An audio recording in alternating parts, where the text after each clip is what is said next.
قال يا وجودي وجد من حد السلال، حدثه دنيا العنا الأردلويه، ناس لاقيته بوقت الضيق طال، طولة ينسى بها عمه وخيه، واكرمت ناس تروج بالمقال، لكن الأفعال ما تسمع دويه. من تعزوى به دفن ظن ومخال، ومن عطاه وجاب ضاع الجود فيه.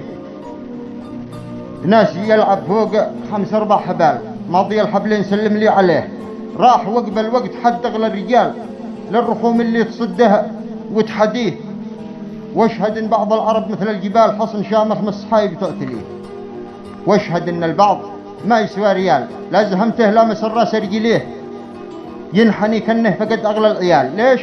لان الجود ما ينسب اليه، والشهامه ما لها عنده مجال. ليش؟ لان العز ما ينظر صليه، ما يناظر غير من ساق الدلال، وقتها بس بالعز دايم من يجيه، من سنام وبر والصيد الحلال، يكرم ضيوفه ويجزل نعنى به. لكن الدنيا بلاويها ثقال، ما تحد الا من استقوت عليه، والزمن مقلوب ما فيها جدال.